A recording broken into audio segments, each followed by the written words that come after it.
Hello, guys. This is the Bolder Podcast. We talk about people who took the bold decision of leaving their countries. Uh, Today is the first time we do a podcast in English. Normally, it's in Portuguese. So I'm having here the help of three English teachers and one former teacher, two English teachers and one former teachers. So with me, Wesley Frazão. Hello, guys. Welcome. You can imagine the pleasure of being back. Yeah, the first time in English. Yeah, exactly. Yeah. And I have Kleber Sardinha as well. Hello, everybody. So it's a pleasure to be back as well. I was here in Boulder in one of the first episodes. So yeah, let's discuss now in English. Pioneer. Yeah. Yeah. And with me as well, Mark Kelly. Yeah. Welcome. Yeah, thank you so much. Really appreciate it. First time here. Yeah. First in the English podcast. So I actually have to say thank you because all of you guys could be speaking in Portuguese if you wanted to. Yeah. But you're accommodating me here. So I appreciate that. No, but it's good. It's good to have one person. Like I said, I had the idea, right? Oh, let's do in English, but let me call the two Brazilian teachers that I know here. But then I'm like, no, it's good to have one Irish person here that will, first of all, force us to speak English. Yeah. You can't slip back. Yeah. And then you can give your perspective on the Brazilian community, you know? Yeah. Do you know many Brazilians in Ireland? I do. I like, obviously I've gotten to know more. So I used to teach English, as you guys know. And I started teaching English in 2013. And actually my first classes, the majority of them were primarily Brazilians. And I've always got on really, really well with them. Then I had colleagues who are obviously Brazilian, who started teaching in my schools with me. And then through doing these types of things and doing podcasts, I've gotten to know some, people like you. I've gotten to know Thales, Edu. I've gotten to know Kleber. It's the first time meeting Wesley here, but yeah, quite a few. Yeah, I have to say. Yeah, and aren't you surprised that there are more podcasts, Brazilian podcasts in Ireland than Irish podcasts? The first thing I have to say on that is, like, it's coming here and, the quality of them is super high. Like I do a podcast, but I call it a hobby. This is a profession. You can see the difference in level. But I think it comes from obviously your background in digital media, and you've brought that, and you can see how you understand and how you can use all of this equipment, and that's a different level. So that has surprised me. It's like, not only are you're not doing a podcast where you're sitting, in a random place recording a conversation. This is a professional setup. So I've been really impressed by that. Oh, the standard thank you. is super high. Thank you. Yeah. And so what about you guys? How long are you guys here? Explain a little bit more, because maybe someone from Ireland or, an English-speaking person primarily will watch this podcast for the first time. And like, what's your guys' background? You start. Okay. Okay, thank you. So yeah, I've been living in Ireland for 4 years now. I arrived here was at the end of 2018. So so far I have only worked as an English teacher here for different schools. I worked more for CITAS College Dublin, and then I finished a master's also in HR here. So I'm moving careers now, leaving teaching and going to HR. And I have a master's in education in Brazil. So I'm going to work in HR with learning and development, so which is like training. So basically, I'm going to do something that I like as well. This is something that I also have worked with. I was in a big bank in Brazil, an employee for 14 years. So in there I worked with HR and other stuff. So, but then again, the passion for teaching is still here. Of course, I love teaching, and I still have private students. So I really like teaching. So my whole experience here in these 4 years has been basically teaching. Teaching. Yeah. You didn't go to the Brazilian saga, which is kitchen porter, delivery drivers. Yeah, this is interesting because Brazilian combo. I don't know if I said that when we were when I was here in long time in the beginning. So if you guys see the first Boulder podcast, you're gonna find my interview there. So when I arrived here in Ireland in 2018, I was 40 years old. So different from other people, I came older, but also I came with more qualification. I already arrived with international teaching qualifications, so I could teach English here. I also came with already with a master's, with in proficiency English as an English teacher, of course. So I think the whole idea, and I think this is basically something that we are going to discuss a lot today, and some podcasts about career in Boulder, the recruiters discuss this. So the better your English, so more opportunities you have here in Ireland. So because we are living in an English speaking country. So if your English is good, you can find good opportunities. And yeah, your career develops with your English. exactly, normally. yeah. But if you can like accelerate the process in a little bit, and before you really work with what you want, you already dominate a little bit of English in a way, like used for one. I think it's way better for you. Yeah. Yeah. Yeah, that's so true. So before I talk about myself a bit, Mm. I like to use a bit of what he said. I went to. Can I say the name of a place? You I can went say to- whatever you want. I went to Spar this afternoon, and I saw they were hiring. And a friend of mine just arrived here, let's say 2 weeks ago. So she's looking for a job and all that stuff. And a girl that works there at that Spar, I know her because we have worked together before. And she said, "How's her English?" Because here they basically only care about the English. They don't care a lot about experience because they can teach you. They're patient to teach, but they care a lot about your English. You need to understand like everything. Yeah, There's because it's like customer service or like a deli assistant or as a barista, but you need to talk to people, Yeah. So your English must be good, must be decent. yeah, at least understanding. Yeah, The exactly. listening must be good, right? Exactly. So, what about you? When did you come to Ireland? I arrived here October 2021, but my story with Ireland goes a bit back in time. So when he arrived here to live, I arrived here for the first time as a tourist. And that was interesting because I had no idea, and I arrived here October 31st.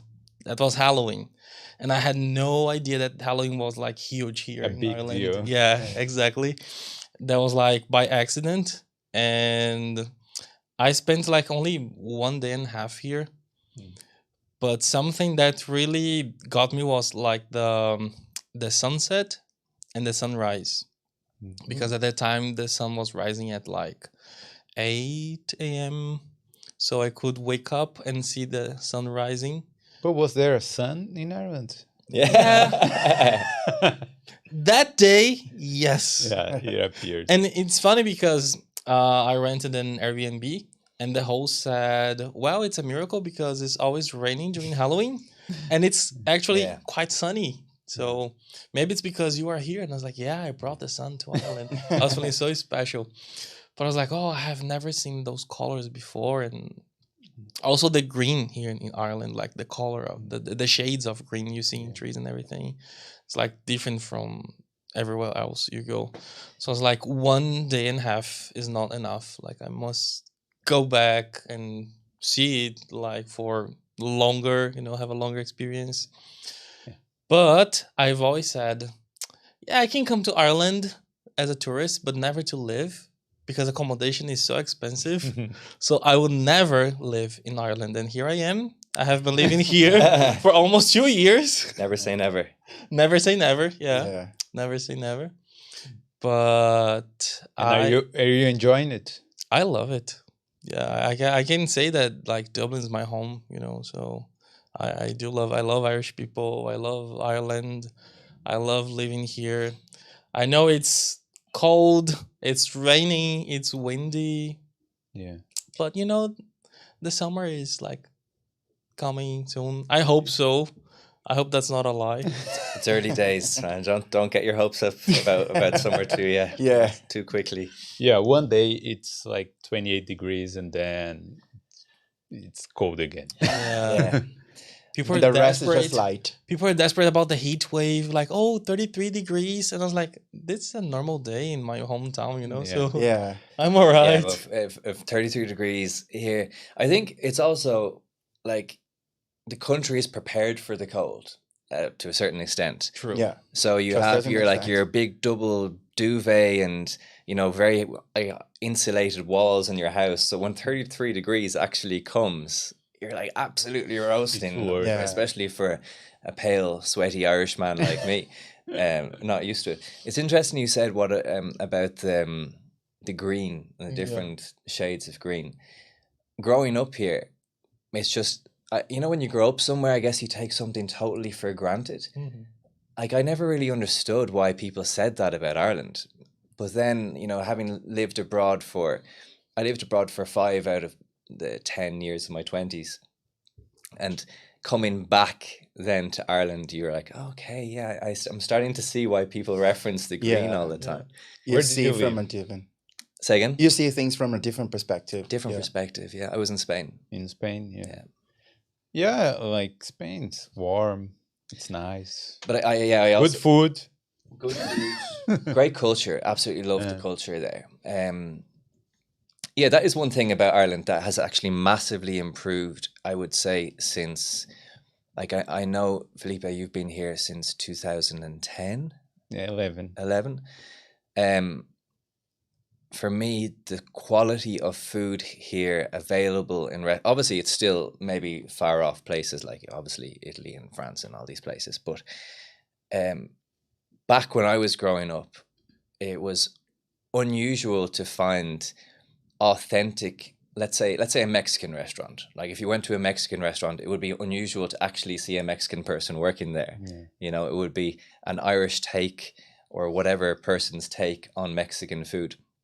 Whereas now, if you wanted to get real authentic Mexican food, Brazilian food, whatever, Yeah. you can find it in Dublin. Yeah. And for me, that's very exciting and something that wasn't there before. It developed quickly, I think, right? Like from 20 years ago to now. Maybe it changed a lot. I think there's a couple of factors. I think there's you guys who I like to term like the new Irish, right? You guys are like the new Irish people. Yeah. And also there's the Irish people who have lived abroad and are coming back and it's like, actually, no, we need a better standard of Yeah. food available here. And you can still, like, I'm not going to say any bad things about places, but I went down the countryside recently to a hotel, and on the menu in the hotel, nice hotel, there was tapas, and I was like, okay. So I ordered them because I wasn't that hungry, etc. And it was a mess. It was there was, first of all, there was huge quantity of food, which fair enough. Some people might be great, but like covered in different sauces, And I was like, wow, okay, this is like a flashback to the tapas that we used to have in Dublin City. Whereas now, obviously, it's changed. But at least there was an attempt to have that. I think when you were talking, I was thinking here, like Dublin's totally cosmopolitan. Although Yeah. it's a tiny city, there Yeah. are people from everywhere Yeah. because of the tech companies and everything. So I think it's an attempt to have this, like here Yeah. we also have some places that we have. Of course, we have Brazilian restaurants, Brazilian places to have, but I think now it's starting to have everywhere. You see, like, I don't know, coxinha or you Yeah. see pastel, typical Yeah. Brazilian things, and sometimes you will say, no, this is not so good, but people are trying People are to offer that. yeah. I think. And there's a market there for it, isn't there? Yeah. That's the most important thing. Yeah, number one, I think maybe younger Irish people are very open and willing to try these types of things. Hmm. Like I'll always say that I'm pretty sure my granny had never seen a kiwi before. Like, Yeah. you know, I'm sure she probably had, but like Hmm. she had the same thing for dinner throughout her whole life and lived a very long life, probably because lived off the farm, very basic, you know, potatoes, vegetables, and maybe meat, Mm. like lamb or chicken or beef, like every single day. Would have probably never had pasta in her life, never had anything like that. And even, you know, me growing up, it was pretty similar, but the exotic thing to have was like a lasagna. And no offense to my mother, but her lasagna was not great. Oh, she's I hope she's not watching. yeah. Yeah. Well, Okay, if you compare to like supermarket lasagna, which one is better? Oh my god. Woman, don't ask me that question. Yeah. Because I remember I went, you know, to Italy as a kid on a school trip, and we stayed in an Italian person's house. So I stayed with another school, and in there, their mother cooked lasagna, and I was like, I've never liked. Any time my mum said like, "Oh, we're having lasagna," I was like, "Oh, fuck," and then I had this lasagna in this Italian person's house, and I was like, "Oh my god, this is amazing! This is lasagna. different. Is it the same Yeah, thing yeah. my mom cooks? Yeah, how many layers?" So yeah, it was. I think that's changed. I think food in Ireland is improving, although we don't have much of a food culture, Ireland itself. But But the immigration here started a long time ago, but like this bulk of a lot of immigrants. I think it's what 20 years from now, or 20 years until now, or what? you mean people coming here? Coming here because the students arrived here like what 15 years ago, maybe. You know, Yeah, Brazilians. I remember when I was about, so I'm 33, and when I was about 14, 15 years old was when we had a lot of Polish and Lithuanian and Latvian people arriving. Because my first ever job was working in a supermarket, and you know I was working with a lot of those guys, and they were lovely, extremely hard workers. And I then think like the Brazilians, etc., came a little bit after that. Yeah, as far as I know, it was I think 2011, 2012 that most of Brazilians start really coming. Like Yeah. the crowd of Brazilians starting. Actually, here's a question for you. Why was that? Was that something to do with a legal change in visas? Or I think was it is. Why did that happen? No, I think yeah. I think legal it happened change. with the whole. I think they kind of the law became easier. I'd say like they organized in a way that people could come, study, and work at the same time. Mm. And Brazilians, our country's economy is constantly changing.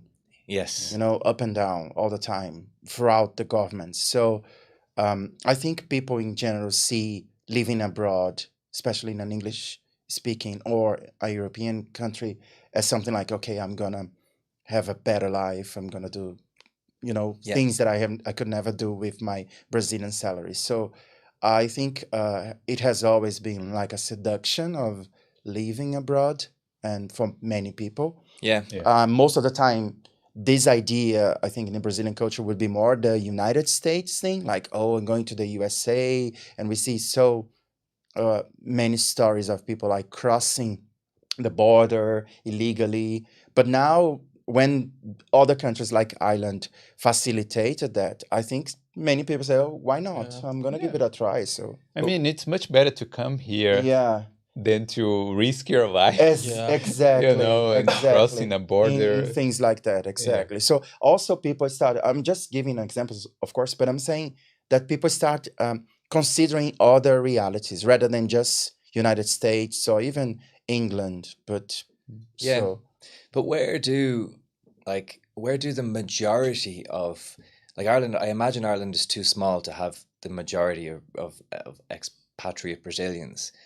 Are the majority of them going to the UK, the USA, Canada? No, the thing is because they can come here legally. Yeah. Yeah. That's the thing. And stay longer And than stay many longer. places. Because at least 2 years you can stay here. Yeah, because if you go to any other country like that, like Germany, France, Yeah. the UK, It's either more expensive or more bureaucratic. Yeah. yeah, So For example, if you go to the United States, it's already hard to get a visa. Even for example, even if you are accepted in college, you have the acceptance letter and everything, but you go there like to the embassy and you show the letter and they can say no, yeah. we don't want you in our country, Yeah. so no, even you paid for everything. And even though you get accepted, for example, the laws regarding to work, they're different. So for example, you can only work inside the campus of the university. Wow. Mm. So you have the just like here, like the 20-hour workload weekly, but you can only work inside the campus. So people try to make ends meet, like selling food or something, like, as freelancers and that stuff. But here you can work anywhere. You don't need to work like inside college or something. You can like be a normal worker here. Yeah. That is, I guess, makes a huge difference. Yeah.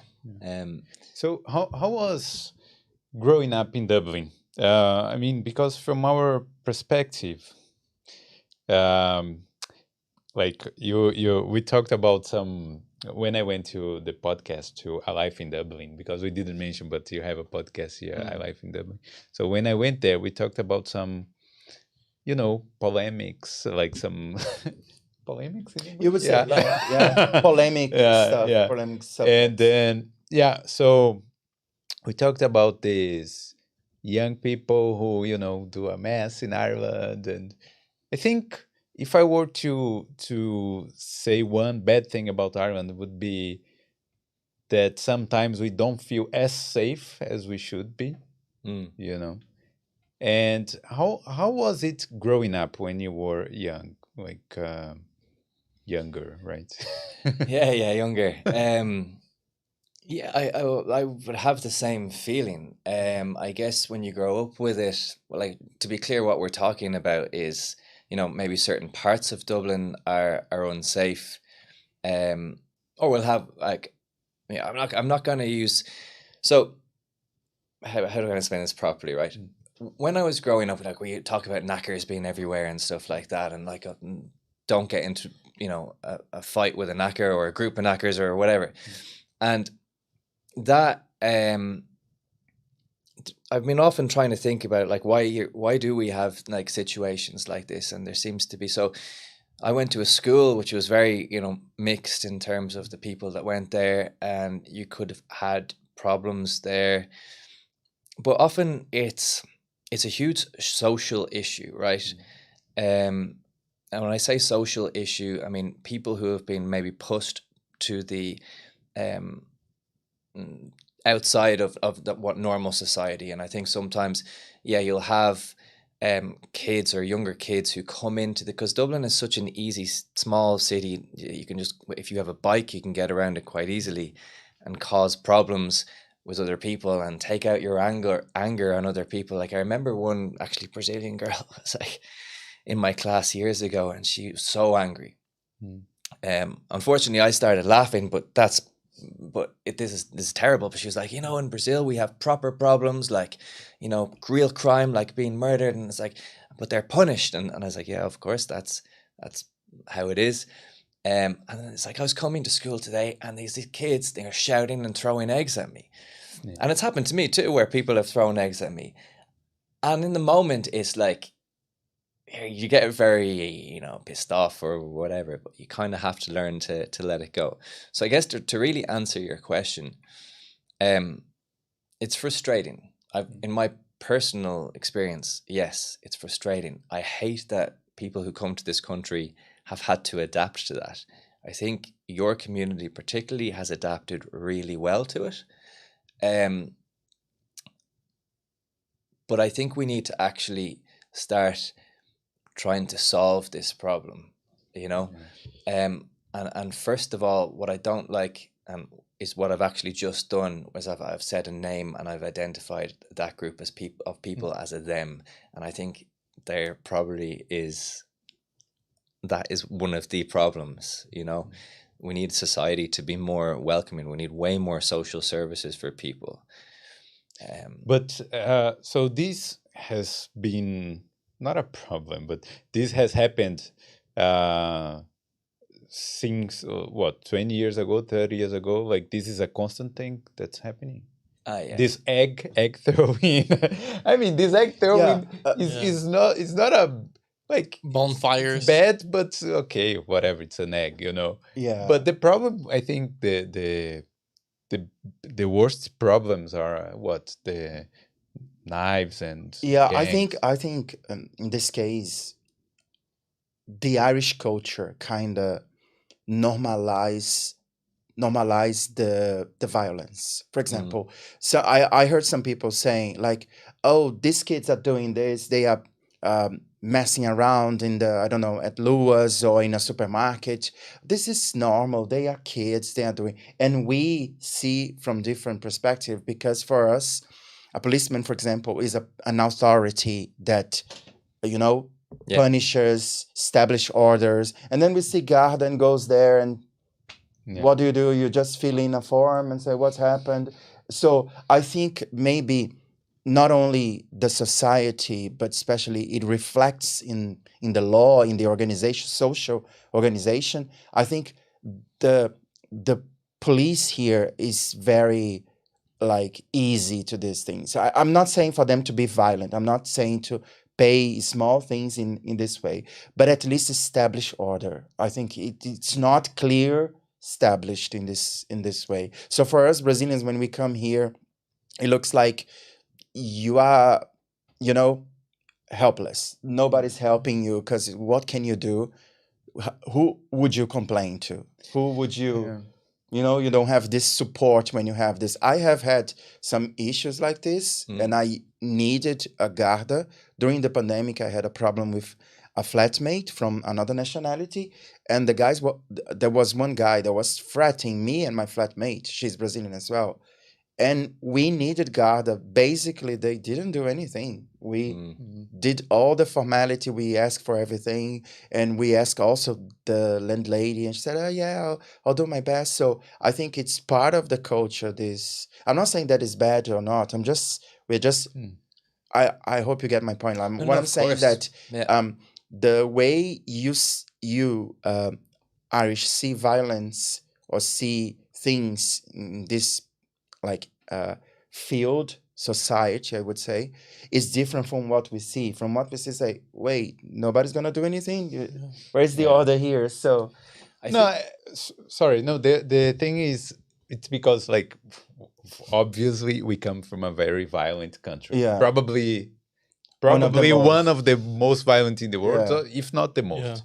Yeah. And but what I see that in Brazil, the violence has a reason, has a name, has a motive. There's like a ground. So the guy wants to rob you. Yeah, he goes there. Of course, he would have other opportunities, whatever. I'm not discussing that, but there is like a reason. He goes there. Or even related to social. For example, somebody is stealing you because the person, he really doesn't have anything and wants to steal. But here sometimes they steal bikes just for fun. Just for fun, just to break somebody's bike. So I think there's two sides to kind of what we're talking about. First of all, I guess what you're saying is in Brazil there's crime because it's from desperation. It's like I literally have nothing to eat, or not always. Not always. Of course, not always. I mean, there's always a system involved. But here, a lot of the time, I mean, sometimes it comes from desperation too. But a lot of the time, when you talk about kids who are stealing bikes for the sake of stealing bikes, it is out of anger and frustration and unstable homes. Like you saw during the pandemic here, that there was a lot of fights breaking out on the streets, and there was kids going into town, starting fights with people, and we were forced to be at home during that time. And those kids are probably getting, I mean, I'm making assumptions, but who knows what type of situation they're facing at home. And I'm not making excuses for them, okay? Because I'm the first one to have a problem with that. But I'm also saying, and I think we need, this is a problem, but I don't want the problem to be them so much. I want us to find a solution to how we can find better facilities, better social services for people who need them, because I know people who work with kids in coming from disadvantaged homes and area. They're hanging around football pitches at night, and you go out and approach them, offer them the opportunity to, let's say, be creative. Like, you talk to them first of all and say, listen, would you be interested in coming to a community center one of the days? Obviously you approach this conversation in a very specific way. You don't just go, hey guys. Yeah, hey, come here. Yeah. But you know, a lot of the art that they produce, and then you start to see this person open up because they've never had someone giving them this positive reinforcement. Maybe they went into school on day one and the teacher maybe identified them as this type of person before they even opened their mouth. Yeah. You know, so there is this issue on that with the guards. Unfortunately, I think Dublin and Ireland is changing, and it's becoming, I used to love the fact that the way the Gardaí weren't they armed. I mean, obviously they have armed response units and stuff like that, but the guards on the street, the police on the street, they don't have weapons. I think it's actually coming to the point where they need protection. Honest to God, I don't know if you've seen the news recently, but you know, they've been attacked. Protection and I'd say be respected as an authority, like as the law, I'd say. Yeah. But they're not. So this is something that also needs to be changed. I'll tell a story about how, and maybe I shouldn't say this story because I know quite a few people watch this, so, but anyway, whatever. I think that having been abroad, I mean, I lived in Australia for a while, lived in the US for a little bit, and sometimes, and Spain, sometimes if you're a little bit, let's say, had a few drinks and not causing any problems, but, you know, let's say just singing on the street or whatever, you can get into a lot of trouble in those kind of, like, if the police stop you, like, all of a sudden your arms are behind your back and you're in handcuffs. And for an Irish person, that's like, whoa, what the hell is happening? You know, this is bad, yeah. And like, as an Irish person, I'll be like, no, it's fine. You know, I'm going home. And they'll be like, I'll tell you when it's fine. You're like, whoa, you're angry. I've always appreciated how the guards deal with that sort of stuff. When I was younger, I went to Galway for Halloween. I'm not proud of this, but it was silly stuff. I was walking home from the nightclub. Somebody threw a pumpkin out the window. It smashed everywhere, right? So myself and my friend thought, like, harmless. The window's open. Let's try and throw the little pieces of pumpkin back in the window. You know, not trying, obviously, we're not breaking windows or anything like that. But I had quite a few drinks, and the next thing I noticed was, out of nowhere, like, a guard's face was in my face. And he just said the perfect thing, like, with the perfect intonation and everything. He just goes, "How old are you?" And I was like, "Oh." He's like, "Go home." He's like, "Yeah, you're right." That's true. No, that's a good one. But anyway, what a dense topic we are discussing. We should Yeah, discuss English instead. Not violence. Yeah. But it's definitely, sure. And it reminded me of a conversation I was having actually with my flatmate, because I was in a shop buying some stuff, and there was a homeless guy who was trying to steal some laundry detergent. He had like a Jones bag he was putting there, and then the guy that was like working the cashier, he saw, and he went there with the security. I was like, "Put it back there. That's not yours." I was like, "No, it's mine. No, we saw. You came here with an empty bag and all that stuff. Put it back there. Put it back there." They didn't call the Garda. So they had like some discussion about that, and the guy was like, he swore that was his. And then there was a woman, I don't know if it was his wife or what, Or she was yelling like, "Put it back there, James! Put it back there, James!" And okay, okay. So he put it back there. And then I was talking to my flatmate, like, if it were in Brazil, they would have called like the police. The guy would be Yeah. arrested. They'll be close all the doors and be like, no, you Yeah. won't leave until Yeah. the police comes. In Brazil, And- they would beat the guy. Normally, it's like if they Yeah, and catch a but the thing thief. is, we have this violence response. Like in Brazil, it would be like this. They would be like tough. But anyway, the criminality in Brazil is higher than here. yeah, much higher. So if the violence Mm. is actually the answer for this, then why is criminality in Brazil higher than it's here? Mhm. I don't know if Yeah, there are many aspects involved, I think. Yeah, I So don't know many if things the to put problem in. is the response to the theft in Brazil. I think it's other aspects, and Yeah. I don't really understand because let's say in Asia, Asian countries that are much poorer than Brazil, there it's not so violent Yeah. as Brazil. It's not violent at all. Some places. I remember one day in Brazil when I was walking to college, and there was a guy who robbed me and he stole my phone, and he stole like 10 reais. That would be like €2. And I called the police and I was like extremely frustrated and angry. Oh, this guy, he took my phone. He took 10 reais, like €2 and the stuff. And the police officer said, "Sir, you're calling me because of an old phone and €2. Hmm. What do you want me to do?" Mm. Like that was her answer. Yeah. So sometimes we're like, You "Oh, I hang go up. to the guard and they don't do Terrible. anything." Yeah, not But even. like, how many people go to a police station in Brazil to report something to report they have been stolen and they don't get their things back? Yeah, never get any. They fill up a form. Yeah, okay. How was the guy? Okay, we'll look into it, and then you get no answer. Yeah.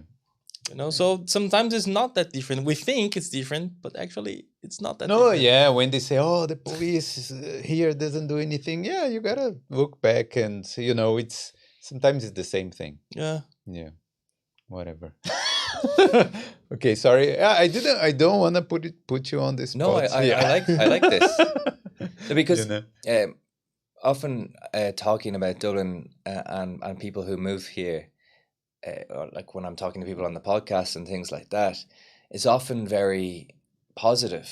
And I know it's not all positive. Nothing is all positive. Yeah. Nowhere is all positive. Every country has its problems.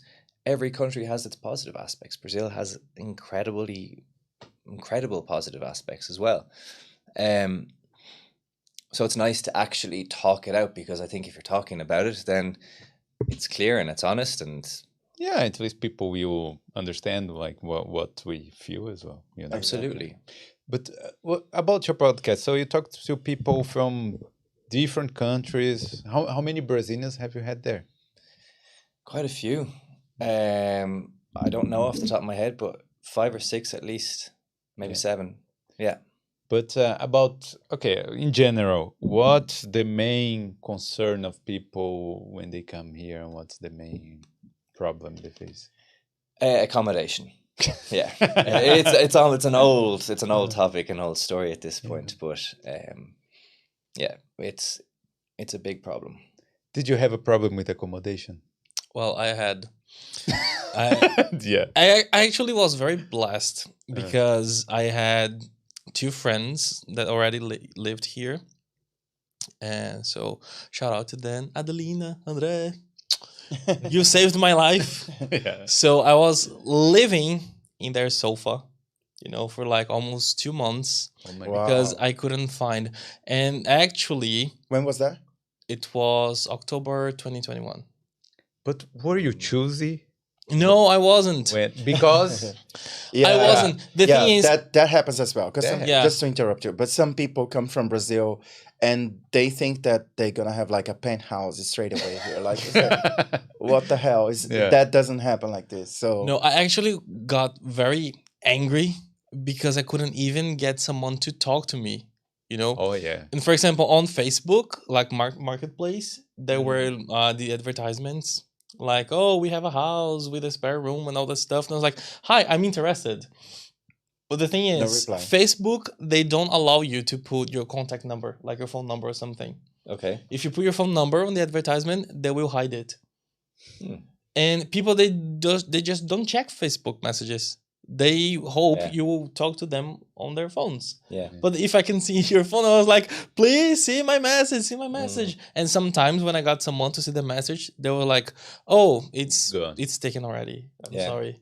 So I was like, I can't even schedule a visit. Yeah. You know? Yeah. So when I finally got, it's like the first time I got a visit, I went there, I went with the money in cash. And I was like, I like the room. That's the cash.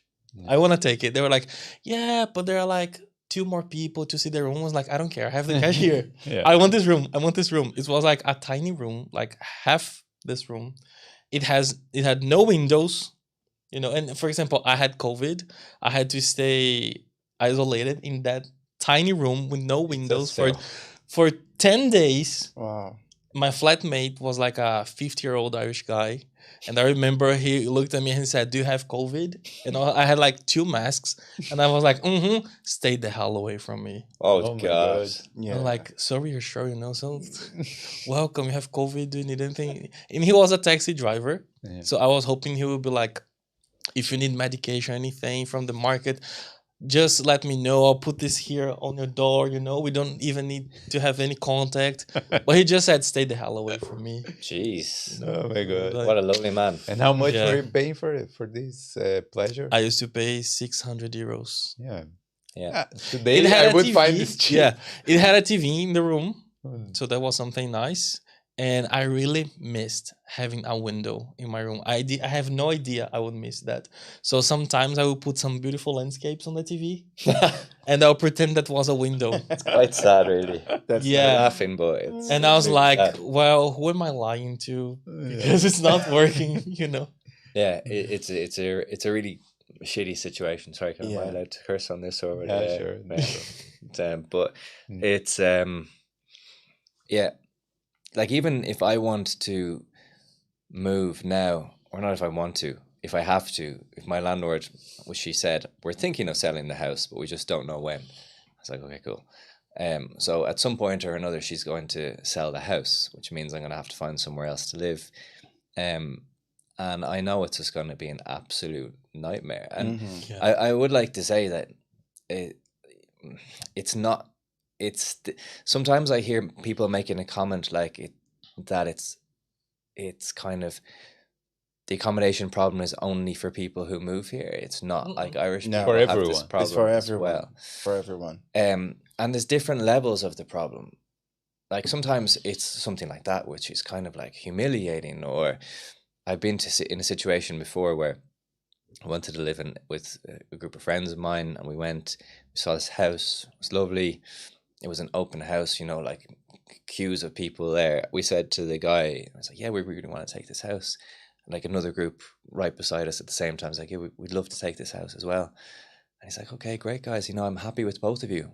And I was like, oh, okay, so Let's what live happens together. now? And he goes, so does anybody have the cash right now? And both of us were like, No. because it was like, you know, I don't know how much the deposit was. It was thousands of euro. Yeah. And we're like, no. And he goes, well, I suppose whoever can get to an ATM first. Oh my And goodness. We kind of It was looked. a We both race. looked at it. Yeah, it was. And what happened? We looked at the other group, and we both looked at each other. and goes, "This is ridiculous. I'm sorry, But I need. but we're we're going." I'm like, "We're going too." We lost the race. Wow. No, but this is a thing that should be avoided. These queuings, these Yeah. viewings that there is this long queue, and Yeah. this is crazy, man. Yeah, like it's this, crazy. I've never seen before. Yeah. Like Yeah. in Brazil, Yeah. Brazil, yeah. But of course, accommodation crisis in Ireland. There's a whole behind this whole thing. There is a political intention in that. There's no other way of thinking that because yeah. Well, Everything no, that like- screws people has political intentions. yeah, That's the truth. yeah, but it's not very easy to solve as well. in the end. It's So they not have easy. to build a It's lot of not houses. easy, but it's possible, I think. No, it's possible. It's but possible. Yeah. For example, if there are still some places here that they could like create a new city that it should be authorized to put constructions to hire, yeah. exactly, a higher buildings full of apartments, and then you take Luas or other Dart until this location. So I think if you live well, but you live far, and if you have a car, even or if you have public transport available, it's possible. So Yeah. Yeah, why are there no buildings in Ireland? So you are the Irish person here. You gotta respond everything. Every question we have is gonna be. There is a limit. I and think it's history, heritage. They Yeah. cannot. you might know change better that. than I, but I think it's actually got to do with the architectural design of the city, and some people want to maintain that. Yeah, but like, What for? in What the for? middle, Yeah, in the middle of nowhere. exactly. You know, go, You know what I mean? Like go to a even- farm and Yeah, this is what I'm saying. Even if they put something like near Dublin and they like really have the whole new city or just a neighborhood, I think more people would definitely move there if they have Yeah, if they can commute, they would do that. So listen, I totally agree.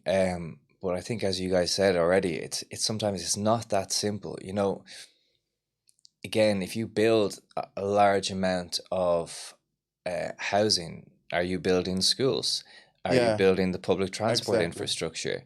Are you building social services? You mhm, might look at a place like, you know, like I think hospitals. Ballymun in the I don't know, was it the 60s or 70s, built these 7 apartment blocks in Ballymun, and moved a lot of people from the city centre to this new location. What they didn't do was build any social services there whatsoever. So Ballymun quickly became notoriously dangerous, yeah. extremely high drug use, like a really bad area. They've managed to improve it. They've knocked down the flats now, and they realized, okay, that just didn't work at all. Yeah. That was a Yeah. disaster that ended up causing us many more problems than we had in the first place. No, this planning is good in Dublin, you know, because like every neighborhood, even very small, they have like a church, 2 pubs, one Spar, one Centra. Bookies. 2 more pubs Yeah. and 2 more pubs. Yeah. And you know, a restaurant, Chinese. And, Yeah. Takeaway. yeah, Chinese. and an Italian place. Yeah, you know, it's normally like that. And then, yeah, if you build and don't have like a school or anything like that, there will be a problem. Like Yeah. people will be, you know, they won't have anything else to do. And Yeah. Yeah, it still does happen. I mean, like where I live now in Raheny, they're building, like when I get in the Dart in the morning, it is absolutely packed. Like you feel like a sardine or something in sardine. Thank you. Yeah, because My surname is Sardinha. It's- Ah. That's why he's laughing. Yes, I feel like you. Yeah, yeah. No, it's packed. Do you have that expression in Portuguese? we do. Yeah. Exactly like a sardine no, can. we say Yeah. a tuna can. No. Oh, no, yeah, sardine can, It's yeah, sardine can. can, Yes, yeah, sardine yeah. can. Yeah. Yeah. I hope Sorry, I'm not yeah. wasn't insulting your ancestors or something. You said you wouldn't curse. For me, you are. But they're building like quite a lot of new houses there. Mm. Like there's going to be at least, I don't know, potentially 80 families or couples or whatever they are moving in. And my question is, like, where's the space on the Dart for these people? Uh-huh. Like, Oh, they'll drive, man. that'll cause even more problems. But that's what I'm saying. Also, I think Dublin, I could be wrong on this, but Dublin city itself is about 40%, maybe even 45% parkland. So I often think, well, it's like, we have an accommodation issue. Would you Yeah. not just build in? Yeah. But then, are you losing some of its beauty? I do think parts of the Phoenix, like the Phoenix Park, is unnecessarily big. Yeah, but this is Don't say this that, people say- is, Some people can say, yeah, we controversial. can. Yeah, because like, yeah, if our Brazilian mentality, we Yeah, probably would exactly. say, let's build, you know, a lot of yeah. buildings there in this Phoenix Yeah. Park, you know, like, but I don't know. I'll be honest. People, please don't hate me. Irish people, Brazilian people, but I think Phoenix Park is overrated. Me too. You know, when they said Phoenix Park and go see the deer and everything, I thought I would see like a beautiful woods and garden. I thought like St. Stephen's Green times 10, No, okay. Wow, no. you know? And when I got there, only grass. And Yeah. I was like, what is this? I totally agree. St. just Anne's grass. Park is way better. Do you know St. Anne's Park? Yeah, I know. Near Dollymount is beautiful, smaller. You can get around it. The thing about Phoenix Park for me is you go there, and say for example you want to go to a certain point, if it takes so long to Yeah. get there, Yeah. like if you're walking for so long and it's just grass. So why is And there they're no like- bathroom there in the Phoenix Park?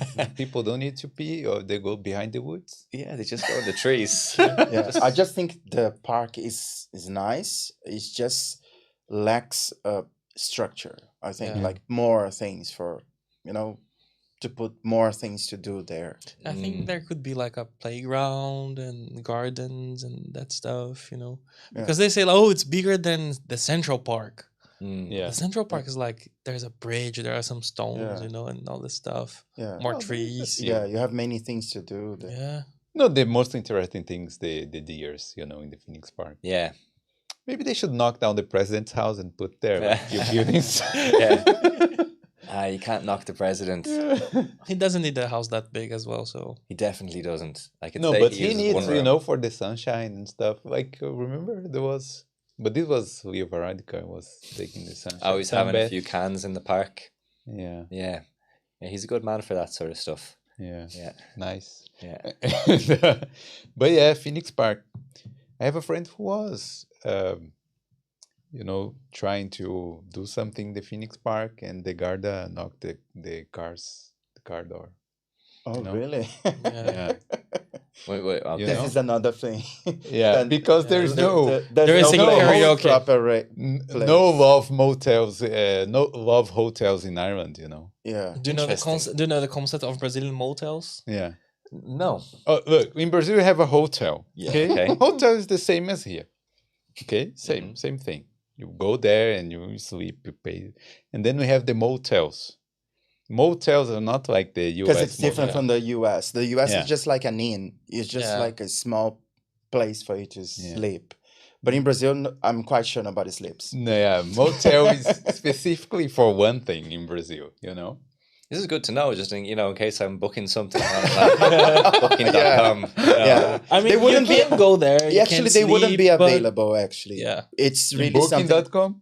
I Maybe. but I don't No. think so. Yeah. I don't think they would be available for renting like Yeah, probably not. like a normal Yeah. room. The thing is, you can pay like hourly. Yeah, you can pay by No. the hour. So is this, I mean, let's call it like, is this a brothel or is this... No. No. It's a place. You have to take your own thing. You just Oh, it's this just is like real no, love. you rent the room temporarily for 2, 4, or even more hours. Basically, it's this. You're very well informed. Completely. Actually, I'm really Brazilian. My yeah. family owned lots of motels in Brazil. Ooh, Yeah. so you have Oh, to there take you a go. Yeah. So yeah, nice Yeah. stories. No? So Did you they- work in this motel? Probably he I was used here to- in Ireland. I wish I could bring my business to this place. No, actually, Because not. here, Hmm. Because I also worked as cleaner here in hotels and hostels and all that stuff. And sometimes I see things that when I see those things, I'm like, thank God we don't have motels here. It would You be know, worse. because if people do that, they're so expensive. Like people here pay like 200 euros to have like a special night. for one night. Yeah. And they live like sometimes I think there was a sacrifice in the rooms. Really, I a ritual. there was a A day that I was ritual, like, yeah. okay, someone killed a virgin here. It was like a sacrifice, a ritual, or something. Maybe it was another thing not- with the verse, not Yeah. necessarily killing, but Another type of sacrifice. Yeah, not Yeah. a virgin. yeah. Yeah. I've heard some stories as well. Some students of mine who worked in hotels here, like night shifts, and they would say, "Oh my God, it's crazy!" Like one guy that is with one girl and wants to bring another girl, say, "Hey, where are you going?" Like this kind of Party. thing. So, Yeah. and most of the time, drunk people. So, is also related to the accommodation. Yeah. price. Yeah, this is a very good business opportunity in Ireland if it's It, more it allowed. should Yeah. be explored more than the casinos. But I think, yeah. explain it to me a little bit more, because like you guys are talking. You're Like, interested? yeah, I mean, Ah. like no. So it's not a brothel. No, No. But, you but must have you're your also- own stuff. You bring your own stuff. Your Bring plus your own one, girl. or Yeah. plus 2, plus 3, plus 4, but Yeah. Okay. yeah. No, On the honestly, menu I've there, never been only so food. skilled. no, Only no. food. Let me be. Let me be clear here. So, okay. No, it's like a hotel. It's just like a hotel. Just like a hotel. But hourly. Yeah, you pay by the hour, Yeah. but you Yeah. can sleep there if you Yeah. want. Like you can stay 12 hours there. Yeah. You can buy food. You can buy drinks. But culturally, it's specifically to have sex. You go there and you go sometimes with your Yeah. wife or whatever, Yeah. and then you go specifically for that. But why would you not go home? well, Culturally, man. Well, Yeah, because, for you know. example, I'll talk about myself, okay? We used to live in an apartment, 5 people. Yeah, imagine here. Yeah, The okay. walls were very thin. My mom wouldn't be that comfortable to have some Yeah. activities with with my stepfather, there. Okay. no, you could that be makes sense. dating. Could be one night Because- stand for anything. Yeah, you are in the pub and you meet someone and you Yeah. bring back to the motel And instead of bringing paying home. 300 euros, you would pay like 30 euros, Yeah, Yeah, you know. Interesting concept. it is. And some hotels like really luxurious. And even So some couples, they go for like 1 year anniversary or 10 years anniversary. Yeah. or Yeah, something, or Valentine's they have Day. like jacuzzi. Yeah, and some people stuff. that have, It's like, huge. and even if you are like, if you have like a lover, you want to be secret, Yeah, you can pass through everything and nobody's gonna see you. yeah, Because thing the is- reception is blocked, nobody sees you. Park your car, then you close the place, so nobody see who you are with.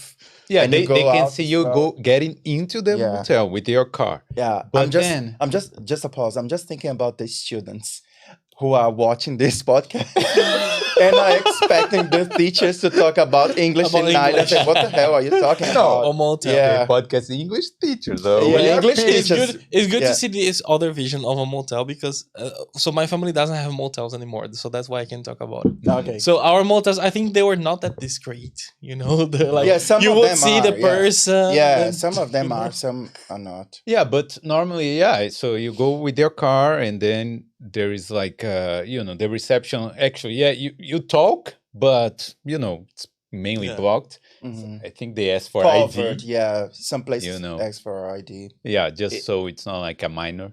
Could you picture that? And I used to avoid being there because every time I saw people there, I couldn't help but having this look like, mm, you know, and Wet hair. Mhm. which is kind of silly because everybody knows who. what they're doing. Yeah, exactly. Everybody does that. Yeah. And it's like, yeah, you said, oh, go home. What about the lover, the mistress? Yes. And Well, I think first of all, I think Brazilians and maybe just Irish people are the most sexually awkward people on planet Earth. Maybe bar bloody penguins or something like that. I can just imagine, like, okay, maybe now, or I can definitely see it in like 10, 15 years' time. But imagine someone trying to open that business here. I think it's not allowed, man. Well, it probably wouldn't. not allowed. And it wouldn't work also. It's not It would allowed be to. people in just You like would. shooting up drugs and stuff like that. yeah. But But imagine if you're living in a room with 4 other people, that a lot of people live like that. Yeah. And then, you can Yeah. just go to the motel, Yeah. I think here in it's Ireland, interesting. here in Ireland, and I can see I can tell from some students' stories. I think when you have single room, you are like, it's a bargain You're you can use. A in VIP person. Yeah. Exactly. So you were talking about anything and say, oh yeah, because I was in my single room at the single room. Oh, you're so rich. then, yeah. No, not in Like this case. single I mean, like, rooms, sometimes they are as worth. it as could be a like, European passport. depending on the intention. Yeah. So would you recommend then, if I just say, just hypothetically, right? I don't, but let's just say hypothetically, I had one single room in my house, and I'm like, okay, I'm going to make a little bit of extra money. I don't want to live with anybody, but if I was to say get ads on Instagram specifically or Facebook specifically for the Brazilian community here, and just said Brazilian motel, I wouldn't have to say anything else. People would understand. Yeah, They people would. would. They'd They understand what. And They you will be would millionaire. understand. And this They probably would understand. probably you people would do it. Probably you wouldn't find cleaners, but you would. Yeah, Forget about cryptocurrency. yeah. Oh, that's funny. I never knew that. I know. But it's not authorized. in I know Ireland. that they have this in Japan as well, Well, in but- Japan, they have everything. and Mexico, I think, as well. But I don't know if it's like a concept that a lot of people in other places know Uh-huh. about. Genuinely, the first time I've ever heard about it. Mm. That's not a brothel. I know That's brothel is not- different, and you bring it's your not own, a but brothel. like a sex hotel. I've heard of like you know in the States sometimes you see in the movies that they have like a love motel. Mm.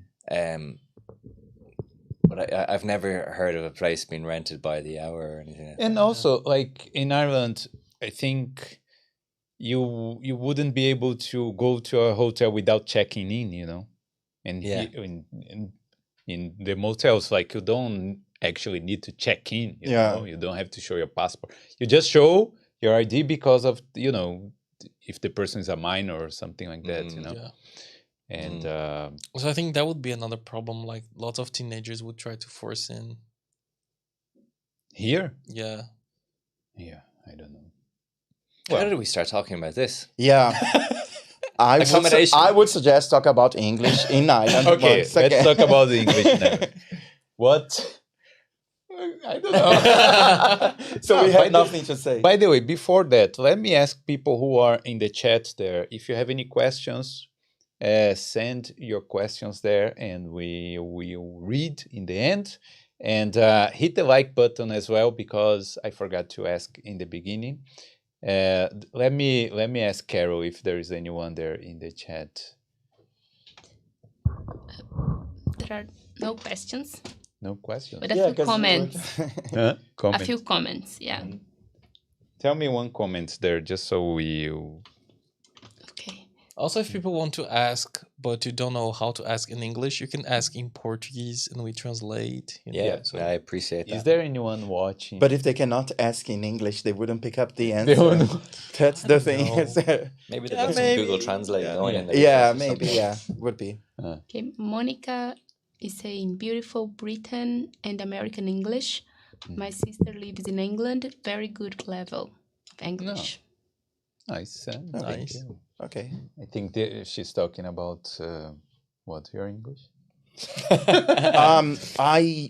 I think I discussed this with you. I don't know if you in one podcast maybe, but I studied British English when I started in Brazil. I started studying English, and then when I went to college, I studied language, Portuguese and English, what we call in Brazil letras, language course. So I studied English, and most of my professors were only teaching. I don't know if it happened to you.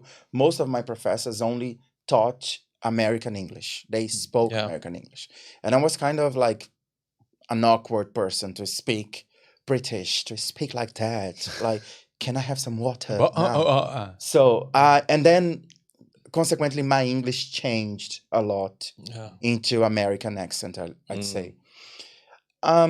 After that, like with my experience and also living here in Ireland for 4 years, I think everything changed. My English, I wouldn't say if it's British, American, Yeah, it's Irish, pretty mixed. and also who cares? Because Yeah. yeah, English this is something that I constantly tell my students in class, which is, and also when we speak and people say, you are Brazilian. Yeah, I got that. So rather than being embarrassed, oh, you recognize I'm Brazilian. Oh, so my English is worse. No, it's not terrible. That's not a problem. Yeah. This is your identity. I usually tell my students, the problem is not if you are speaking British English, American English, Irish English, as long as you are understood. Exactly. Is if you speak or pronounce in a clear way that people can understand. 100%. At the same time, I could talk here, so, oh, let me drink some water. And then at the same time, oh, can I have some water? I can change that, of course, not so easily, but it's possible to change in a way that it could be understood. But what I usually say to my students is, be careful with the Irish accent, because some words can mean other ones. So, for example, Irish changed the pronunciation of th at the end of the word. So, for example, we learning American English, we say both. We say both with, and Irish don't pronounce the t, Both. just the t actually. So they say boat, but boat is another word in English. So for people who are here in Ireland and they are learning, I usually tell this to my students: be careful, beware, because you have to be aware that you can be misunderstood. You can, I don't know, travel from here to Amsterdam and then you spell your name and say H, and people say H, Or say H, of R. a letter. Yeah, I studied I H. say H all the time. You say H, you got used to because Because you're you've been here. here for like 12 years. Yeah. What's the other way? For example, if I say H. H, so say I studied HR. For those who studied with me who are Irish, they studied HR. HR. HR. But- Because it's or. But this accent thing it's not a big deal, because let's say even in But for Dublin, some students are. you It cross the is. bridge, you cross the O'Connell Bridge there, and there's a different accent. You know, out of the blue, like people from Smithfield, Yeah. Fisbro. No, I think cold. it's good to remember, first of all, that in either, obviously in Ireland we don't speak British English or we don't speak American English. We speak Irish English. Irish English. And to say to an Irish person that you're speaking British English couldn't be more of an insult. Yeah. But remember also that like this is really important. Like a British person has no right to say to me that I should speak like no one ever said to me you should speak English with an English accent. Why would I? I'm or an Australian with an American accent or whatever. English is a global language. Yeah. You do not have to, if you, and like you say, I actually think Brazilians should speak English with a Brazilian accent. If I'm speaking English with an Irish accent, why shouldn't you speak with a Brazilian accent? Yeah. As long as you say that you're understood. Yeah. Like if you're saying a word that literally doesn't make any sense, or they can't, it's the pronunciation is incorrect, it's not not possible to understand, then that's a problem. But that's a pronunciation issue, that's not an accent issue. And people, and I've had this conversation before, a lot of people disagree with me, but I think you should speak English with whatever accent you want, whatever accent maybe you find the most easy to understand. I think we're safe in the sense that people aren't going to learn Irish English. I don't see that in any academic books in Brazil anytime soon. But if you pick up the accents, that's fine. That's a different thing. Like it's pronunciation and accent, they're two separate things. But they are involved. They are kind of related. Yeah. I think basically because of the grammar. It's basically the same grammar. And the countries are very near. And it was like the UK colonized Ireland, so it has an impact on the accent and all that stuff. But for example, we've been colonized by Portuguese people, and our Portuguese is totally different from Portugal. But it's very distant as well. Yeah. I think they went there and then they left a few years ago, many years ago, and then we just had time to mix the Brazilian accent and then. No, I don't like that accent. Let's change it.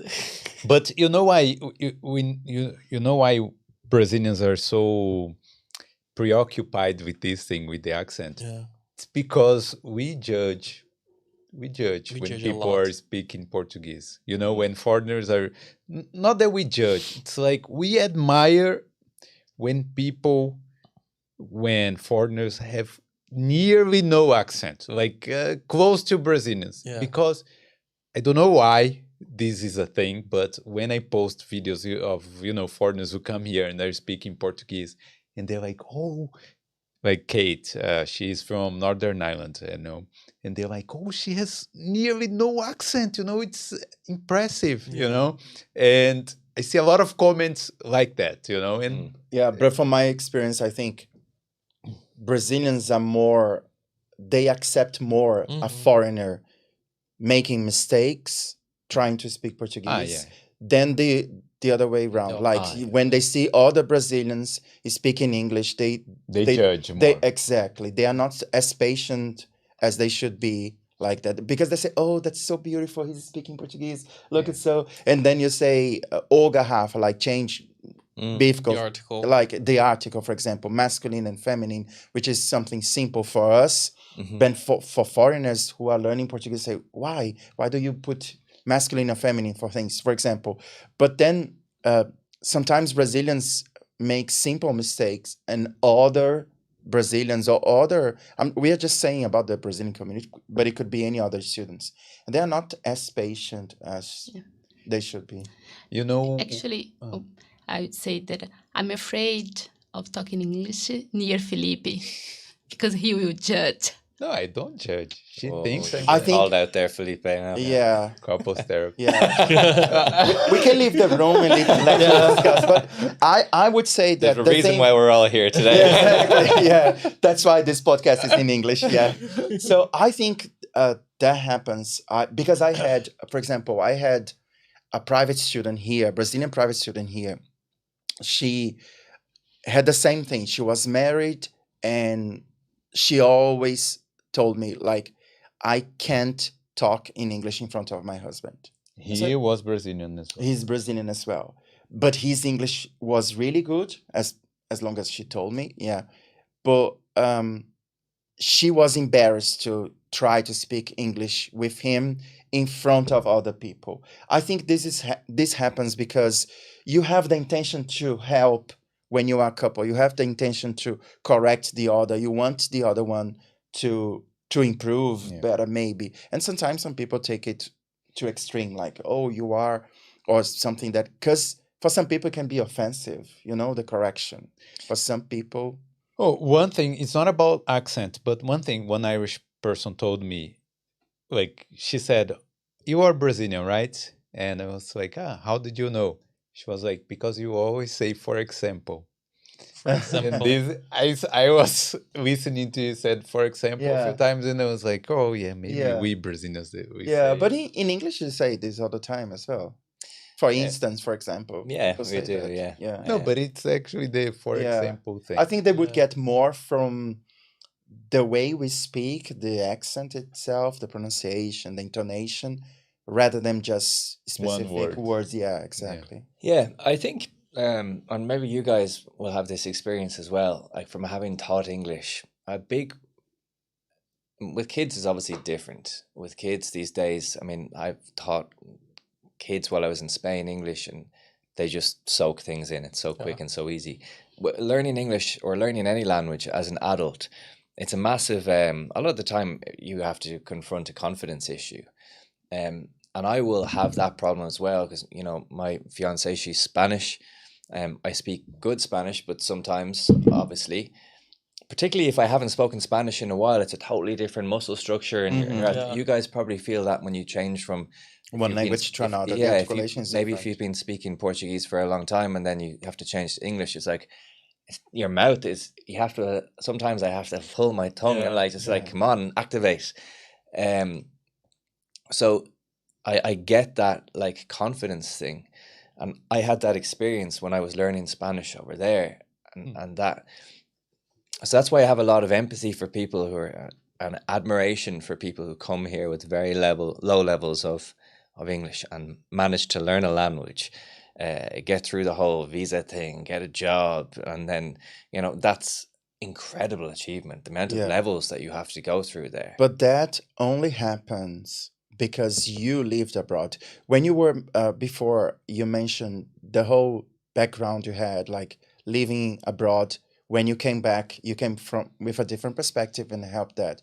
I'm also a private student told me something that she, it was this week actually. She said that she had a teacher here, he's Irish, he was totally impatient to teach students. And she was in a class, she was almost like going to pre-intermediate, but she was in a elementary level. Probably you have seen this as well. So the teacher was teaching everybody, and there were some students, like three, a big group of Brazilians, but three students were all the time, teacher, can you repeat? Teacher, can you repeat? Can you repeat? And the teacher said, I'm not going to repeat. And then said to this student of mine, so could you teach him now what you, and then the teacher was teaching other stuff to other students, and she was teaching the other one is in Portuguese. So let me explain to you. So I think, I'm not saying that Irish people, all of the Irish teachers do this. This is not what I'm saying. What I'm saying is that probably people that haven't passed through the same process as we did, people that haven't lived abroad just like you did and see the difference, are not so patient like this. And this is also a problem that I think for students that are watching and listening to this podcast, they might face these things in schools here in Ireland. They say, and especially students who think, oh, I need to have classes only with Irish people. I don't want Brazilian, Italian, Polish teachers. I want natives. And then when they have classes with natives, they might come across with some stuff like that. Like, how are you finding giving classes here in Ireland? Funny because at first, like I said, when I was here the first time, that I could see like the disappointment in some students' eyes, because deep down they had some hope that I would be like Italian or European or something. And then I was like, no, I'm Brazilian. And they'll be like, oh, okay. Because they felt like I've traveled far, to come to Ireland and to learn English. And there's a Brazilian guy. Like I could have stayed home and had English classes with you or something.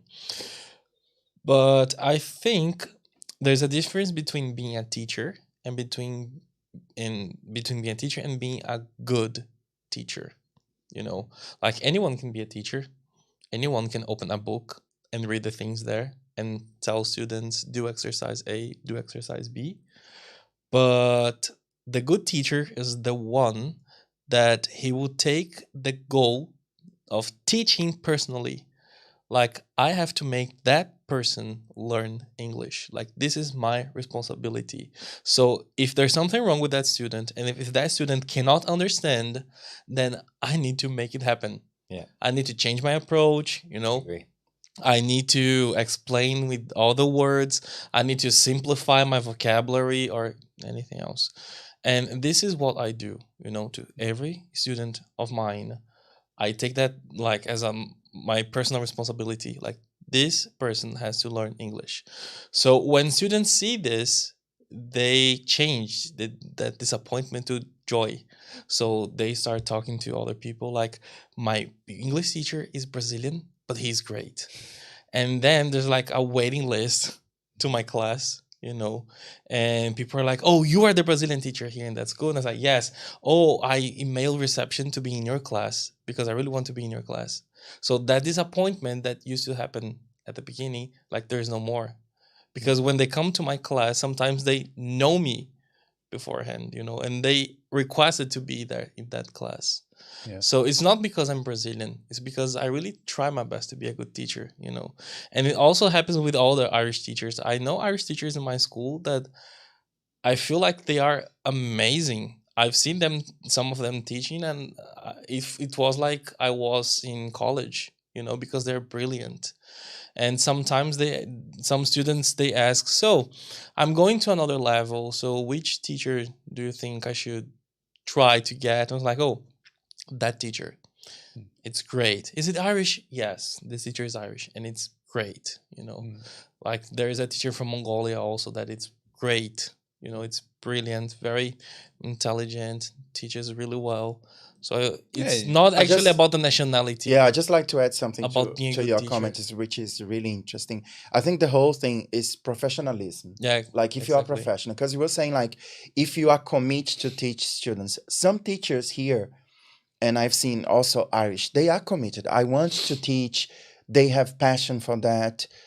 But it's a profession. It's not a vocational thing. Exactly. You have to be here as a professional, and you need to specialize. You need to study. So most of something that students don't know, students that come here, native speakers, I don't know, you can say that here, they don't study grammar. We talked about this in your podcast. They don't study grammar. They don't study things that sometimes we first studied everything. I'm not saying that we non-natives are bad. I'm not saying this. What I'm saying is that any teacher should be a professional. And to be a professional, you have to study. Yeah. You are a professional of media. So you to have all of this equipment, all these things, you need to study how to use them, how to perform better with them. So it's the same for teachers. So I think regardless the nationality, whether it's Brazilian or Irish, both have to keep studying, learn more. So I think just like you said, students initially when they come and say, oh, it's not an Irish teacher, okay, so let's see. And then when you show professionalism, they say, wait, if there's a methodology and this methodology is teaching me, I'm learning, so Yeah. this is the right place. And then they see the difference. I have seen some people here, some teachers, and they give the exercise and they don't correct the exercise to the students. Brazilians constantly complain, you might Yeah. have heard that, constantly complain that some teachers don't even correct the pronunciation. Students are speaking over and over the same word incorrect and nobody corrects. So in your podcast, I had a metaphor like for that. So it's just I usually say, imagine if you are going to eat, I don't know, pizza, and you go to a pizza place and say, was this pizza prepared by an Italian? Because if it's not, I don't want it. Or a sushi. Yeah. I want sushi. Is it made by Japanese? No. Is a Brazilian chef? No. Yeah. So you would never do this. What is a good pizza and a good sushi? Made by a good professional. Yeah. That's So this professional, if it comes to in terms of English language, if it's an Irish or a Brazilian, both have to be a professional. You have to study for that. So I think it depends a lot. Like what you're saying makes sense, and I think it's personality type. You have to learn. Sometimes there can be like a lack of match between the student and the teacher. Also, you know, from my experience teaching, like I like to think I was very professional. Everything, I worked in like a very high standard school, but I know that my forte was not teaching the lower levels because I would be patient with them, of course, but inside I was boiling because it just didn't suit me, that level of, because the preparation for that type of class I hated because it was super basic. There was loads of printing off visuals, and you'd be there for so long preparing. Yeah, exactly, and like and I just didn't get. And some teachers were amazing at it, fantastic. And then I preferred teaching exam English, you know, where there was a very clear objective for everybody in the class and we worked towards but then that. again, when you find what you like or what you are really into, you specialize in that. So you say, oh, I like teaching exams, so I'm going to study exams. I'm going to, get more materials for that. And then consequently, your classes will be better as well. Yeah, 100%. And I just think that like different teachers have different styles, but yeah, let's just take it for granted that professionalism and patience is, if they don't have that, then they're not actually a good teacher and they shouldn't be doing that job. But everything after that, the levels of preparation, personality type that the teacher has, I mean, I know there was one teacher in the school that I worked in, and sometimes I was like, well, is that guy teaching it? Because he'd walk past the classroom and you'd hear what was going on in the classroom and you're like, it's just a lot of shouting and stuff. And I was like, is that guy actually teaching a class in there or what's going on? But every single one of his students absolutely loved him because it was kind of chaos, but it was controlled chaos, you know? And he was like a very, very nice guy. Like he really wanted to help you, right? And students recognized that. And they were like, okay, he's not a weirdo. He's trying to help me. Yeah. But that was only he could do that because he was just himself in the classroom. I would never have been able to do that. So there's so many different types of teachers. And I think if you're a student and you don't like your teacher, for professional reasons, then yeah, you need to change. But sometimes you might just not like their personality type. Yeah. And that's fine. Find another one. There's so many of them. Yeah, and adding to that, there is another thing that for students that are watching this, they really have to have something in mind, which is most students here, I could say, not only from Brazilians, but from other nationalities that I have had here as well. Students cannot put all the responsibility for the learning Hmm. into only the teacher. Mm, This is something that I will never be tired of mm, talking about. 100%, So, yeah. students, you probably have this as well. Some students say, oh no, because I'm working a lot, I'm working, I don't know, 60 hours Yeah. and I have to come to class and I'm Yeah. sleepy and I'm all the time on the mobile, but this teacher is not good. Yeah, imagine No you, teacher will be good if Yeah. you are not you 100% committed to imagine your learning. you come here for 8 months, right? And then Pay an you expensive course. pay an expensive course. But then when you arrive here, you're watching Big Brother, Brazilian TV. Yeah. You're going to work as a cleaner, let's say, with headphones, listening Yeah. to a Yeah, podcast in I talked Portuguese. about this when Yeah. we were here, like some myths that I think Brazilians kind of create to justify why they are not learning here. So they say, oh, the teacher had no qualification, or they say something like, oh, and the worst one that I think it's my class was full of Brazilians, so I couldn't learn because everybody was speaking English. I say Portuguese. Portuguese. I'm sorry. Yeah, I say okay, this is also a reality, but it's possible for you to study the Yeah. way. I have seen some cases of people really studying here. Like they go to class, organize, they work a lot, they organize their time and they study.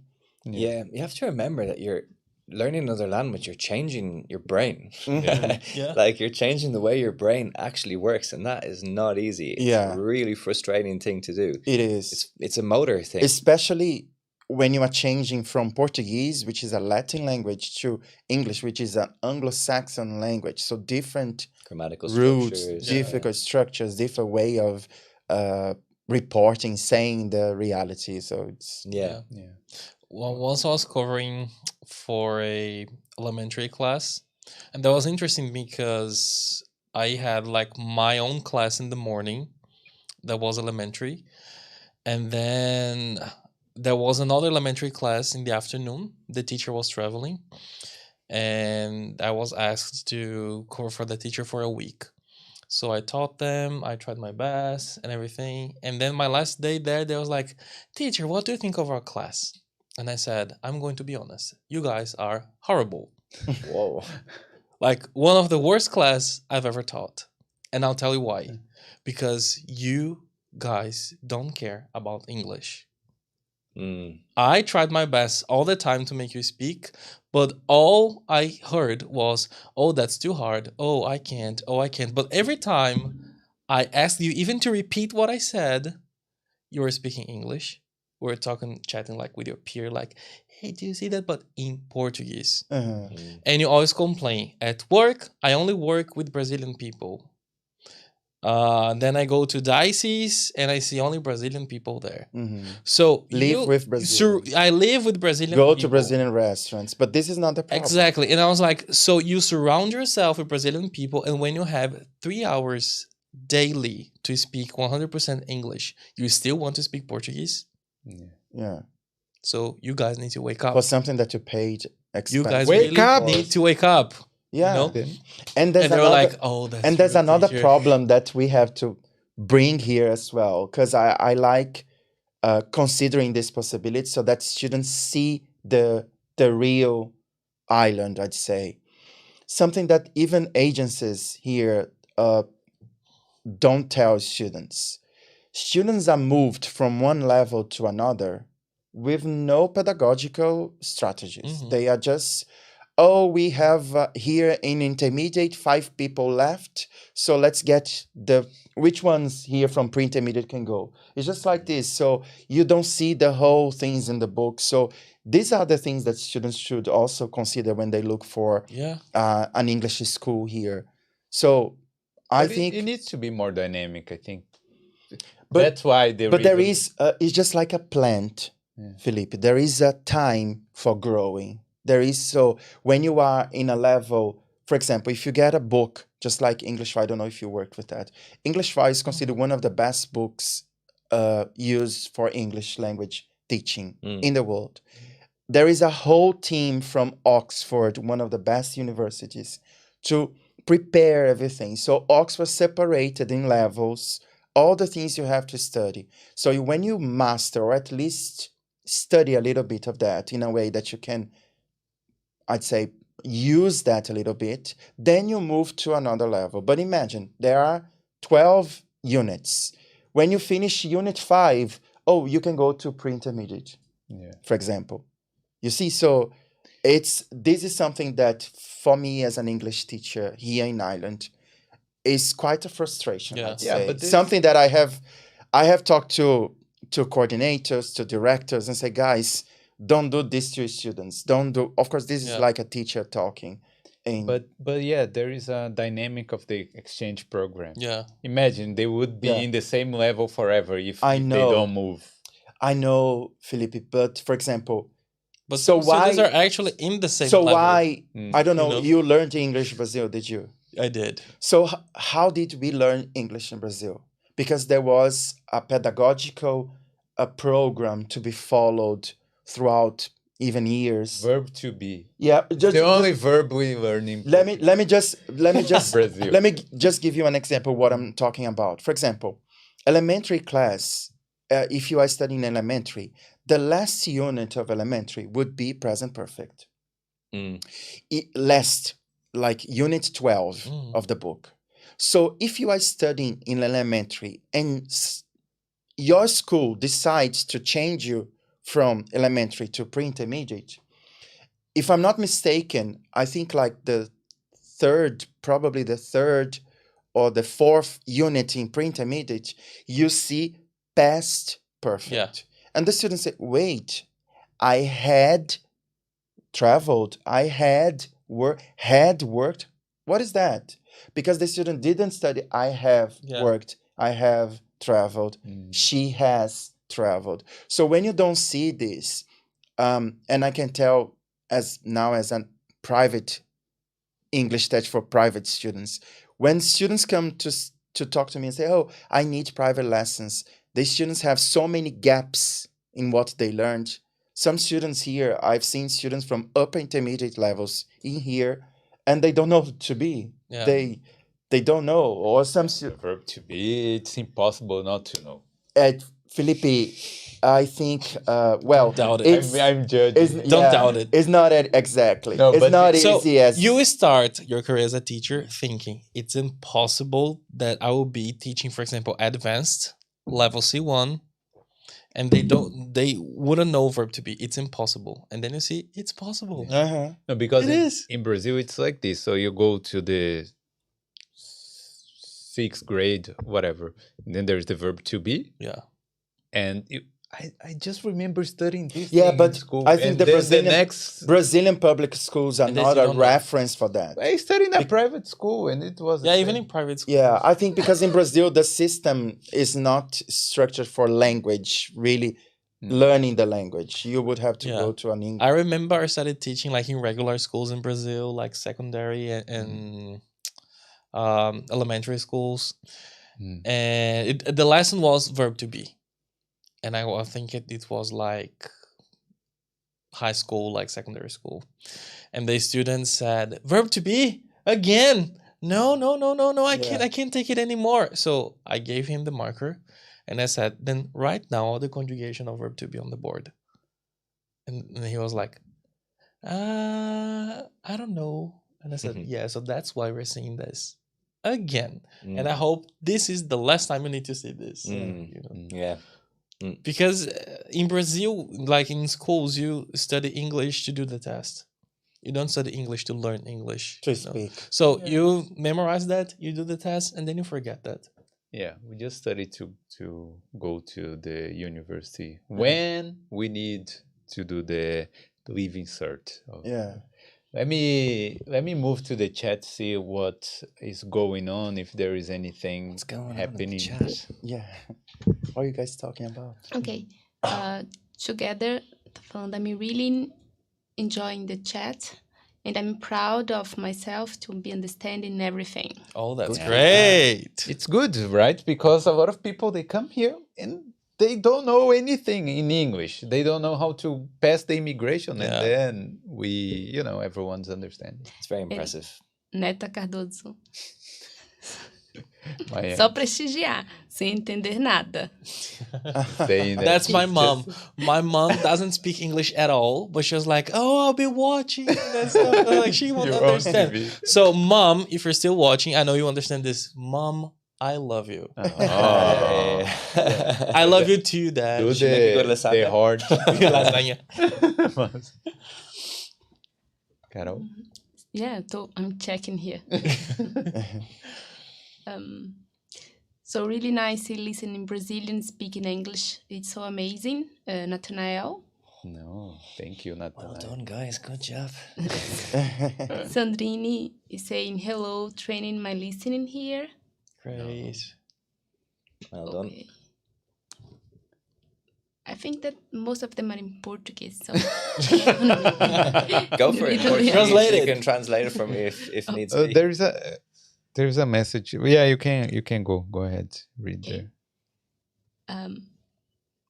See if I can Acredito que understand. ser professor de inglês na Irlanda é grande desafio, visto que o inglês da Irlanda para mim é muito mais difícil, muito mais diferente e difícil. A Mônica. She wants to be an English teacher. No, I think she's just Just venting. yeah, Yeah. just saying that. Saying that English is Yeah. difficult. Yeah. Yeah. Yeah, No, this they're is- saying that being an English teacher, like a Brazilian English teacher in Ireland, it's hard, like a challenging, especially because the Irish English will be like more difficult. Can I say I don't that's know if time. I 100% agree with. I get it. Sometimes, yeah, like I go to I've got a cousin in County Mayo. I don't understand anything that he says.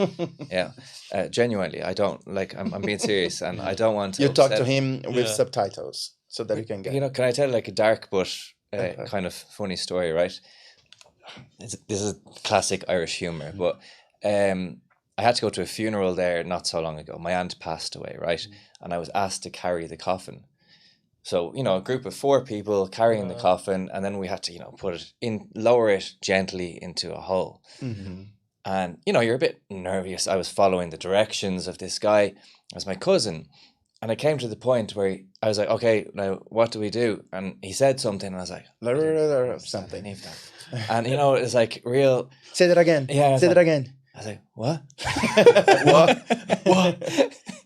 So it can happen. But one thing I'll say is, fair enough if you're here and you find it difficult. A lot of people said to me, like, I find it so difficult, the Irish accent. English accent is much easier. And I was like, that's not 100% true. If you're watching Netflix and it's Downton Abbey and all of those things, those are professional actors who are supposed, Yeah. you're supposed to be able to Yeah. understand them all. Here's my challenge to you. Go to Liverpool, go to Birmingham, go to London, go to Manchester, go to Edinburgh, Glasgow, and tell me if that accent Yeah. is easy. Yeah. Because you're Glasgow, hearing Jesus. authentic English here.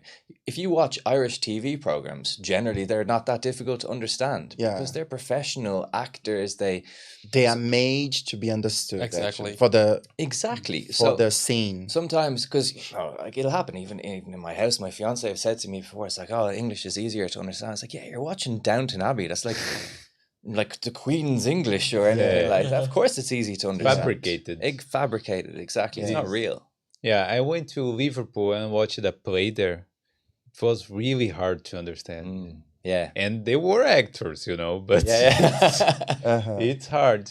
Yeah. I mean, yeah, There's a video of Adele. Adele, the Adele, singer, oh my goodness. is speaking, and she was like make some comments when she met Beyonce, and she was and it's like, what? Is she from It- Liverpool? I'm not sure. I don't know. I think she's from London, Okay. if I'm not mistaken. I don't know, but the way she speaks, like Yeah. natural speaking, it's like the first time I heard, I said, I can understand. wait, let's replay. It is difficult. You have to say, to concentrate, Too to say, fast, and her accent is like very occlusive. Yeah. So everything she speaks like the Yeah. explosion, like Yeah. it explodes in her mouth. yeah, the way you speak, yeah. But definitely, I think Irish, some accents here are really tough. Are really, Yeah, for sure. yeah. Some are really, really. But the thing is, Difficult. once you come here and you understand like every different type of Irish accent, you become a master. I think you should receive like a master degree in understanding English because you can understand any other accent. Well, I haven't even reached that level yet. Yeah. Yeah. So, Yeah, not even with your cousin then. no. Did you? It was like the coffin was in the hole in the end. I got the coffin in Yeah. the hole. Yeah. Did you manage We're not, to do we're that? not still Yeah. there. My cousin's not speaking to me anymore, though. I don't know if it's a good thing or a bad thing. Yeah. Yeah. Oh, I'm After sorry, man. this podcast, At least you know, Irish people take the death with more humor than we do. I think we are like more. Yeah, Irish human funerals are so is- beautiful here. Yeah. Are they? I have never Yeah, been I to saw a any. video, and there's like a tradition to play like the favorite song of the person, and they dance or something like this. Yeah, I mean, first of all, I think, I mean, I don't know what your tradition around death is, but if we have a family member or yeah, let's just say a family member who passes away, traditionally you obviously it's an open coffin, so that can shock people sometimes because I remember before someone said, "Oh my God, there's a dead body in the room." I was like, but I wouldn't have like looked at it as a dead body. It's like, "Oh, it's not a dead body. It's the person, you know." Yeah. Yeah, And you would stay awake throughout the whole night, the night before the funeral. Maybe not, you take it in turns, so you might stay between 8 till 12, then maybe your brother comes between 12 to 3, and your sister from 3 to 6, and you Yeah. spend time, and the whole idea is you don't leave the body by themselves, right? Then the next morning, yeah, you put the lid on the coffin, you have your funeral, and then traditionally, of course, people, not traditionally, a lot of the times people would drink quite a lot after and sing songs, and yeah, you try and talk about nice memories of the person and stuff. It's not, every family and community might be different, but generally I think you try your best to celebrate the person's life. hmm Yeah, similar in Brazil, but yeah. But I think in Brazil we don't have the formality of, oh, let's speak about. yeah, this there's no person. speech, Yeah, nothing like Exactly. that. It's just no oh, song. and we have to no bury the song. next day. You know, like Yeah. 2 days tops. Yeah, Wow, Yeah, we don't it's quick wait a long mm. time. quick turnaround. Yeah, It's quick here as well. Actually, in England, because I have family in England as well. It's much slower. It's so the person might die, but the funeral might not be for like another week. yeah. I could take from the Queen was like that, like Yeah. 1 Yeah. week probably. yeah, but the Queen, you know, like, Yeah. he had a lot of people had to go Yeah. there. Even Beckham was in the. Oh yeah, I Oh, saw yeah. that. yeah. David Beckham, yeah. They have a totally different tradition, even in England, around death, and I guess here, you know, there was just so much death in this country for such a long time that it's now in our genetics to have a little bit of a Of a different left. outlook on it, different perspective, maybe. There's also something about pouring like the favorite alcohol of the person on over the coffin. The coffin. Is there? Is there? Why Really? not? I've never done that, Baby. but So this pint is for you, your last dinners. I Have your saw last dinners. The a pint friend of is mine there. showed me like the video of her father's funeral, and his favorite drink was Corona. So everyone, like, they were carrying like bottles of Corona. They took a sip and then they poured like They put the Wow. lime on the top. no. this is gonna sound really bad, but I have this, thing in my head. He didn't die of COVID by any chance. Oh, And no. everybody's like drinking No. Corona. Yeah. It's like, It would oh be my horrible. God. That would be No, he horrible. didn't. Yeah. He did. Wow. Okay. Yeah, maybe let's end in a higher note, right? Well, So- for me, that would be 7 Up. So people would be like putting 7 Up on the cup. 7-Up? You like Yeah. 7-Up? I love 7 Up. You know, this was sold in Brazil like 12 years ago or something, 15 Yeah. years Well, ago. actually, it still is, but with a different name. The H2O? Exactly. Yeah. You never had 7 Up? We had. No, in But then Brazil, we had like soda that was like Sprite, Mm. and people preferred like the Sprite and soda because it had more gas. but we don't use it to treat bellyache. Yeah, that was do you guys know that? That's a big tradition here. Whenever you were sick, Mm. my mother used to like boil 7 Up, Mm. and she'd give you like a glass of warm Interesting. 7 Up with no gas because the gas has been boiled out of it. Yeah.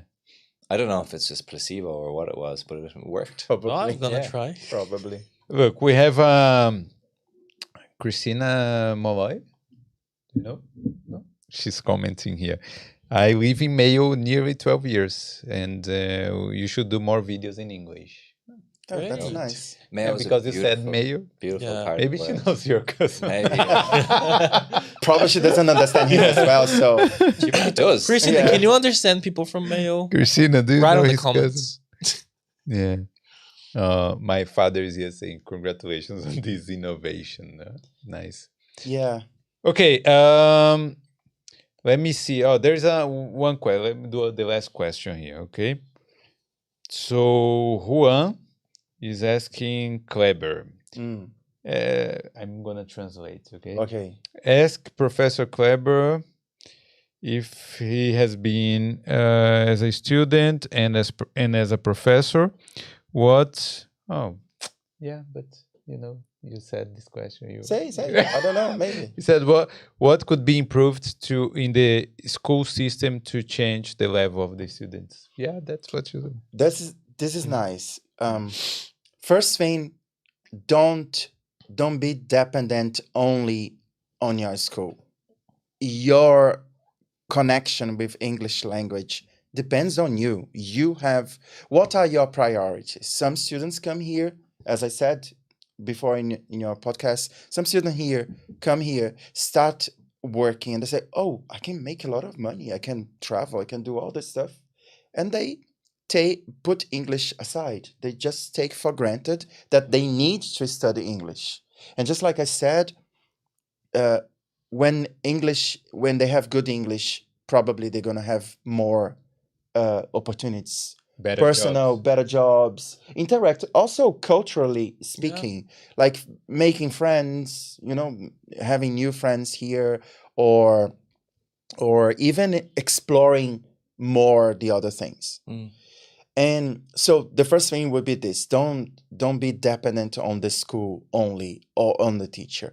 And also, just like Wesley said, when you are at your school, you have to be at your school, not at your mobile. I had some students here, for example, that I could clearly see the person completely disconnected. It's just like, oh, you are here and you are thinking about your job.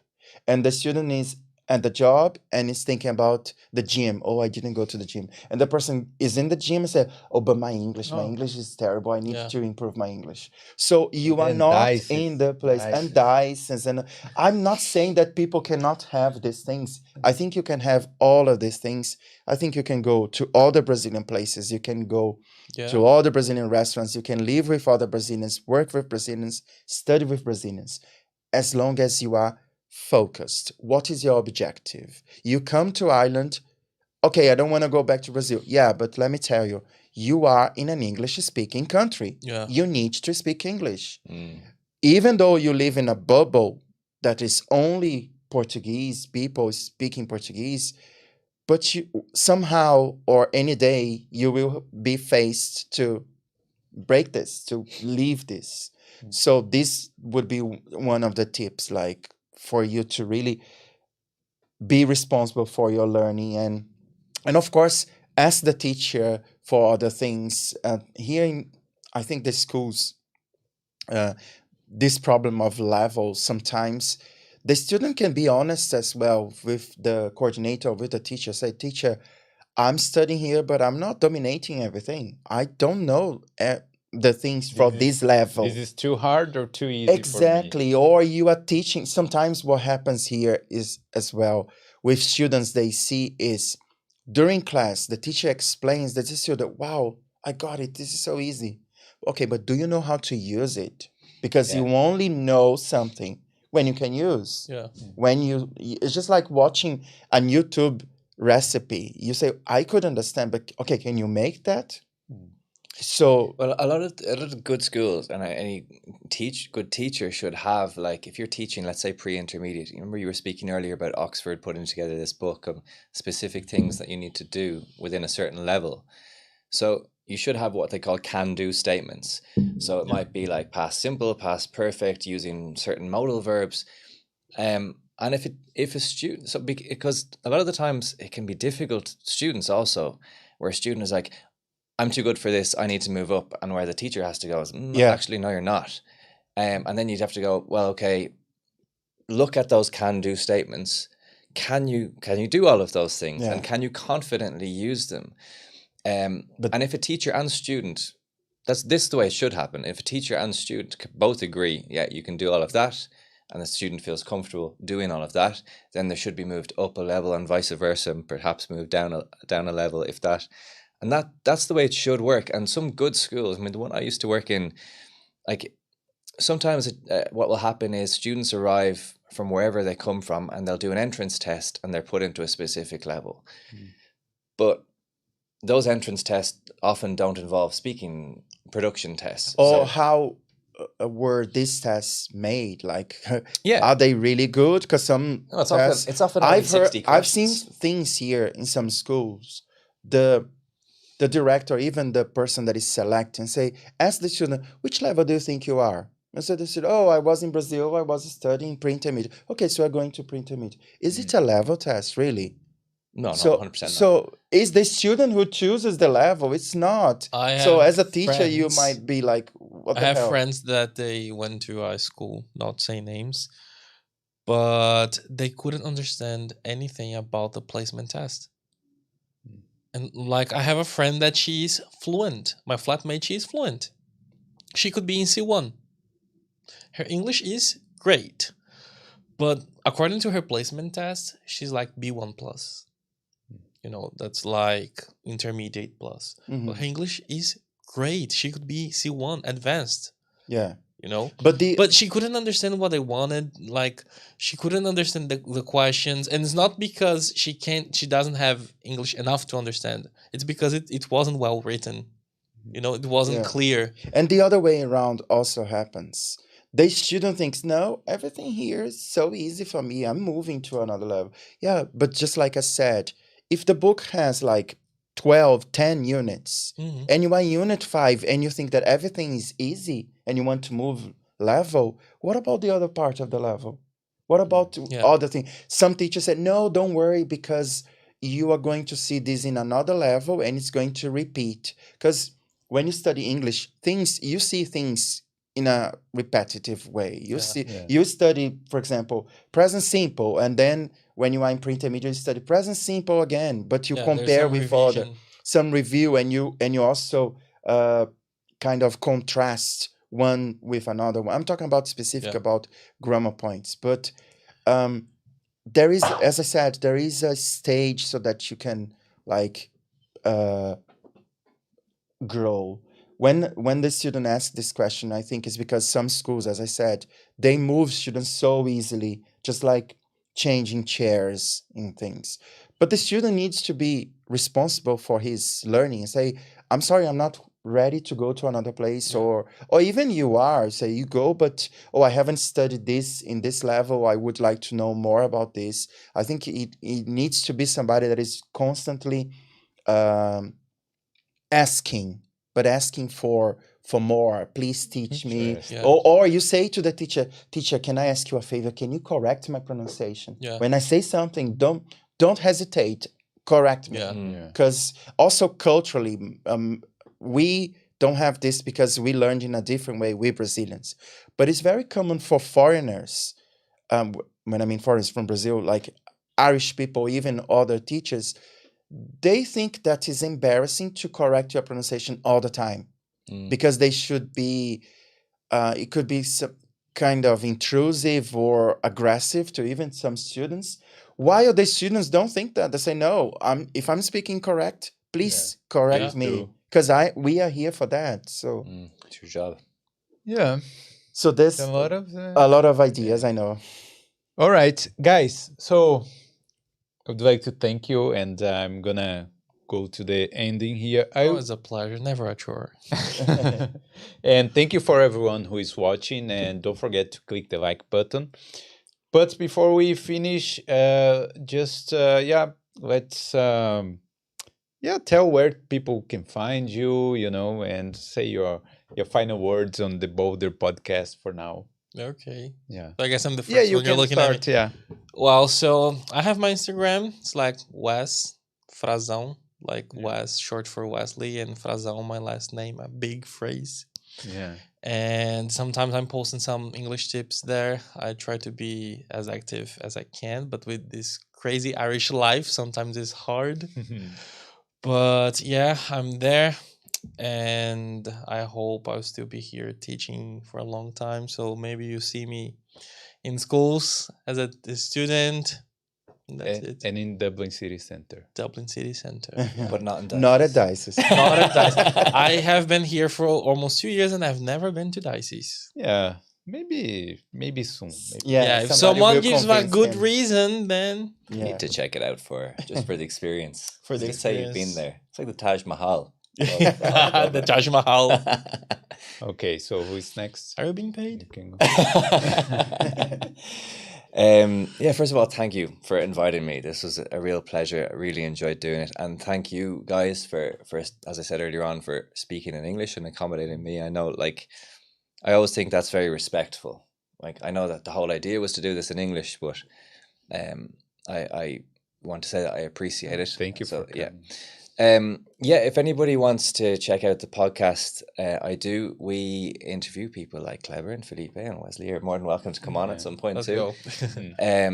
About their, not so much about language or anything like that, or it's more about their experiences in Dublin. And it can also be Irish people.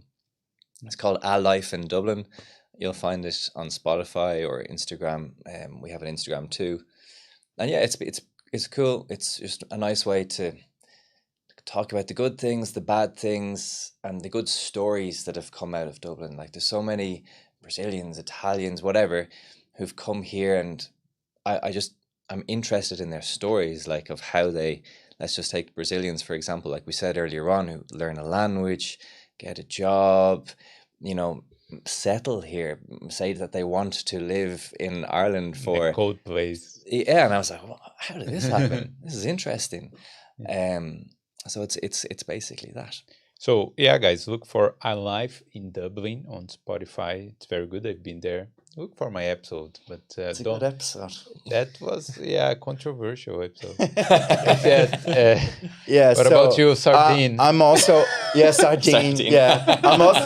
I'm also on Instagram, so you can find me there. It's at @Kleber_Sardinha.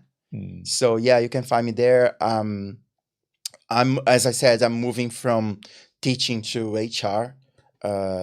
But then again, I'm totally open to help students sometimes. When I was here in Boulder, many people followed me and they really messaged me. So, Kleber, so I'd like to know how is this or that. So some things about living in Dublin, things about studying, how to choose a school. Some people even ask me this kind of thing. So sometimes people want just something from And somebody. now they'll that ask is you for here. the PPS letter. Exactly. Yeah. So different things. So yeah, I'm totally open to make new friends and to help people. So why not? Cool. Yeah. So And guys, once more, thank you for Oh, the invitation. Yeah, it was really a you're welcome. pleasure. You're welcome. So it was a pleasure. The talk was really nice. Yeah. So we talked about controversial stuff. Yeah. And English. And English, exactly. Yeah, and that's good. That's Yeah. good. And let me see. Yeah. Guys, subscribe to Boulder Podcast, and we'll see you the next video. And say goodbye to that cam. Oh, wait 1 second. Let me say it's because I didn't thank the sponsors in the beginning, but I'm just gonna say here, thank you for King Nutrition, Prática Consultoria, for oh my god, now I'm forgetting. Otherwise, what's been flashing up here is some sushi every now and then. It's making me hungry. Yeah, Beam Consulting and Skill Ireland Training. Thank you. And that's it, guys. Thank you. And that was the first boulder in English. We made Yeah. history. Yeah. yeah, we're gonna see this and they're gonna say, "Oh my god!" I was in the that's first horrible." one in English. It was very good, very good.